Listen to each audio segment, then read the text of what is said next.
अस्सलाम वालेकुम नाज़रीन, कैसे हैं आप सब। नाज़रीन, अभी कुछ दिन पहले ही मुझे अपने एक बड़े पुराने दोस्त हाफिज़ आसिम का एक पैगाम मिला कि आप कुछ सोशल इश्यूज़ पे भी जो है वो कुछ वीडियोस बनाया करें। आई सेड कि मुझे खुशी है कि आपने अपना कंसर्न शो किया और आपकी एप्रिसिएशन भी मेरे लिए मायने रखती है। तो ये चीज़ें मेरे पाइपलाइन में हैं ऑलरेडी, तो बेहद खुश हुए। तो आज तुलुए आफ्ताब के मंज़र के बाद मैं यहीं रुक गया, ये सोचते सोचते कि अपना मुद्दा कहाँ से शुरू करूं।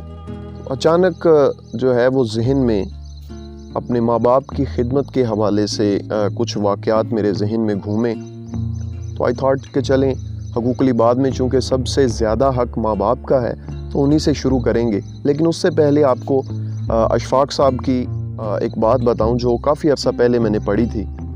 अशफाक साहब फरमाते हैं कि हमारी दीन की जो बुनियाद है वो 3 चीज़ों पर खड़ी है: अकायद, इबादात और मुआमलात। अकायद के वो कहते हैं हम बड़े पक्के हैं, इनको चेंज करने के लिए हम किसी तौर पर भी तैयार नहीं। रही इबादात की बात, तो वो भी किसी न किसी तौर हम कच्ची पक्की पूरी कर ही लेते हैं। लेकिन जो सबसे अहम चीज़ है मुआमलात, उसे हमने पूरी तरह से पसे पुश डाल दिया है।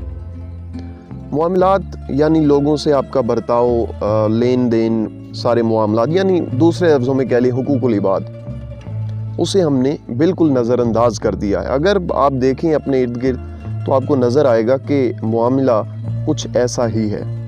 तो आज पेरेंट्स के जो है वो हुकूक के ऊपर 1-2 वाक़यात आपको बताकर कोशिश करूँगा कि आपको पता चल जाए कि उनके हुकूक क्या हैं और उनके हुकूक पूरा करने के इवज़ अल्लाह की तरफ से इनाम कितना बड़ा है। हज़रत अवैस करनी का नाम किसने नहीं सुना होगा। ये वो बरगुज़ीदा बंदे हैं अल्लाह के जो अपनी बीमार वालिदा को छोड़कर हुज़ूर अलैहिस्सलाम की खिदमत अक़दस में हाज़िर ना हो सके, उनकी ज़ियारत का शर्फ़ ना पा सके। पहले मैं आपको बताऊं कि इनकी हुजूर से मोहब्बत कितनी थी। ग़ज़वा उहद में जब इन्हें पता चला कि हुजूर के 2 दंदान मुबारक शहीद हो गए हैं तो जज्बा इश्क ने ज़ोर मारा, तो इन्होंने अपने 2 दांत जो है वो शहीद कर लिए। फिर ख्याल आया कि मैंने तो अपने सामने वाले दंदान शहीद किए, हो सकता है कि उनके साइड वाले दंदान शहीद हुए। तो इसी तरह एक एक करके अपने सारे के सारे दंदान मुबारक जो हैं वो शहीद कर लिए। इस कदर इश्क है हुजूर की ज़ात से, उन्हें देखना चाहते हैं, मिलना चाहते हैं, उनकी कदम बोसी करना चाहते हैं, लेकिन अपनी बीमार माँ को छोड़कर जा भी नहीं सकते। ये उस वक्त की बात कर रहा हूँ जब सफ़र बहुत तवील हुआ करते थे। आज तो कोई सुबह जाए और शाम को बेशक वापस आ जाए, या 1-2 दिन का हार्डली, लेकिन उस वक्त सफ़र कई दिनों के होते थे। तो इस सूरत हाल में अपनी बीमार माँ को अकेला छोड़कर जाना भी मुनासिब नहीं था। खैर, उनकी ये हसरत जो है वो हसरत ही रह गई। लेकिन जब हुजूर वफ़ात फरमा गए तो हुजूर ने जाने से पहले अपने 2 बेहतरीन साथियों हज़रत उमर फ़ारूक रज़ी अल्लाह ताला अन्हु और हज़रत अली करमुल्लाह वजहुल करीम से ये कहा था कि ये मेरा जुब्बा मुबारक ले जाना और कर्न शहर के अवैस नामी बंदे से जाकर उसे ये देना, मेरा सलाम कहना और उसे कहना मेरी उम्मत के लिए दुआ करे। और फिर वक्त आया कि हमने देखा कि हज़रत उमर फ़ारूक हज़रत अली को साथ लेकर एक भेड़ बकरियां चराने वाले एक बंदे के पास पहुँचे और उससे पूछते हैं और दुआ के लिए कहते हैं। तो कितना बड़ा रुतबा है कि अल्लाह के 2 बरगुज़ीदा सहाबी और पैगाम हुजूर अलैहिस्सलाम का, यानी सरदार 2 जहां का पैगाम लेकर जा रहे हैं अपनी उम्मत की बख्शिश के लिए। तो सोचिए कितना बुलंद मर्तबा है उनका। लेकिन ये उन्हें कैसे मिला? अपनी माँ की खिदमत के इवज़ में उन्हें ये रुतबा और मुकाम हासिल हुआ। इसी तरह एक दफ़ा हज़रत मूसा अलैहिस्सलाम ने अल्लाह से पूछा कि या अल्लाह, जन्नत में मेरा हमसाया कौन होगा? तो अल्लाह ने कहा कि क्या तुम उससे मिलना चाहते हो? फरमाया शौक से। तो अल्लाह ने कहा कि फ़लाने शहर में एक किसाई है, उसकी दुकान पे चले जाओ, वो तुम्हारा जन्नत में हमसाया होगा। तो आप बड़े हैरान हुए कि एक किसाई एक नबी का हमसाया, ये कैसे मुमकिन है? तो इसी खोज में, तजस्सुस में वो उस शहर पहुँचे, उस किसाई के पास गए, उससे कहा कि मैं मुसाफिर हूँ, क्या ये बेहतर होगा कि तुम मुझे आज की रात अपने घर पे मेहमान ठहरा लो? تو اس نے کہا بسد خوشی، مجھے کیا اعتراض ہو سکتا ہے، میرے لیے یہ اعزاز کی بات ہے۔ تو یہ پرانے دور کی ایک روایت تھی کہ مسافر جو ہے وہ کسی کے ہاں ٹھہر جایا کرتے تھے۔ موسیٰ علیہ السلام نے اس کی دکان پہ بیٹھے بیٹھے دیکھا، یہ نوٹ کیا کہ وہ گاہکوں کو تمام گوشت دے دیتا ہے، لیکن اچھی جو بوٹیاں ہیں، جو اچھا گوشت ہے، وہ نکال کر ایک جگہ پہ جمع کر رہا ہے۔ اس نے کہا یہ تو ڈنڈی مار رہا ہے، یہ ڈنڈی مارنے والا بندہ میرا ہمسایہ جنت میں، یہ کیسے ممکن ہے؟ خیر وہ کچھ نہیں بولے۔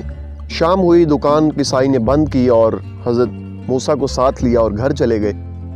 موسیٰ علیہ السلام کو انہوں نے ٹھہرایا کہ آپ یہاں پہ منہ ہاتھ دھو لیں، کپڑے وغیرہ چینج کریں، میں آپ کے لیے کھانا لے آتا ہوں۔ کچھ دیر بعد وہ کھانا لے آیا اور کہا کہ مجھے کچھ دیر کے لیے اجازت دیں، میرا کچھ ضروری کام ہے، میں وہ نپٹا لوں ذرا۔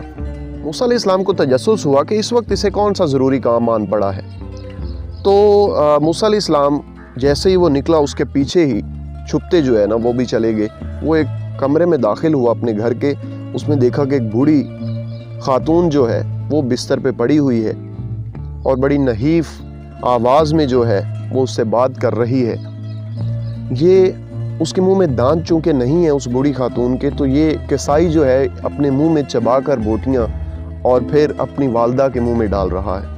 کھانا وغیرہ کھلانے کے بعد جو ہے وہ دوائی شوائی دیتا ہے، انہیں سلاتا ہے، لٹاتا ہے اور واپس آ جاتا ہے۔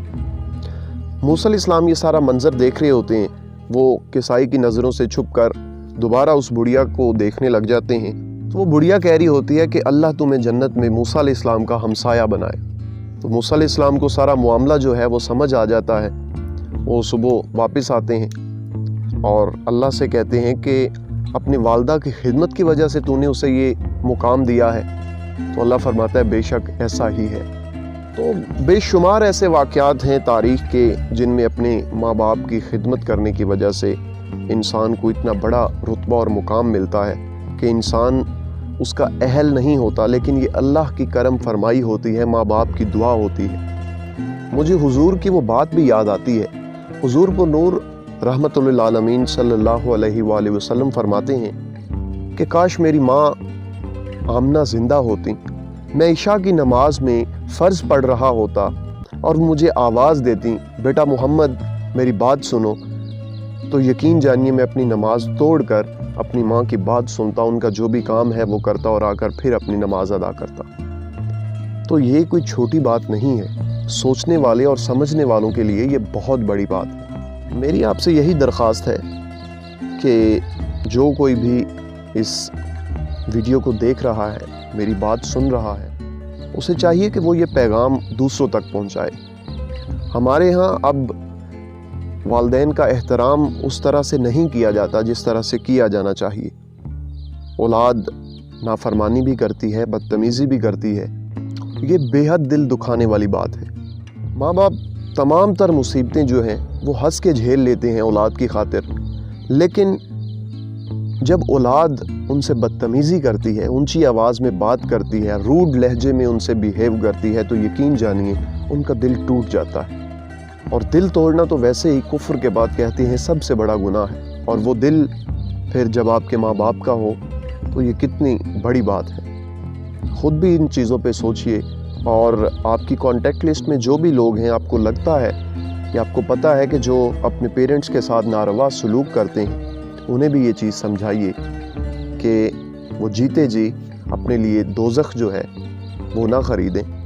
انشاءاللہ میں صرف یہاں تک نہیں رہوں گا، بلکہ جو اولاد کے حقوق ہیں ماں باپ کے کاندھوں پہ، میں اس پہ بھی ضرور بات کروں گا، لیکن اپنی نیکسٹ کسی ویڈیو میں۔ امید کرتا ہوں کہ یہ ویڈیو بھی آپ کو پسند آئی ہوگی۔ مزید اچھی ویڈیوز کے لیے آپ اپنے میزبان امین حیدر سے جڑے رہیں۔ اللہ آپ سب لوگوں کو خوش رکھے اور علم و عمل میں برکت دے۔ فی امان اللہ۔ اللہ حافظ۔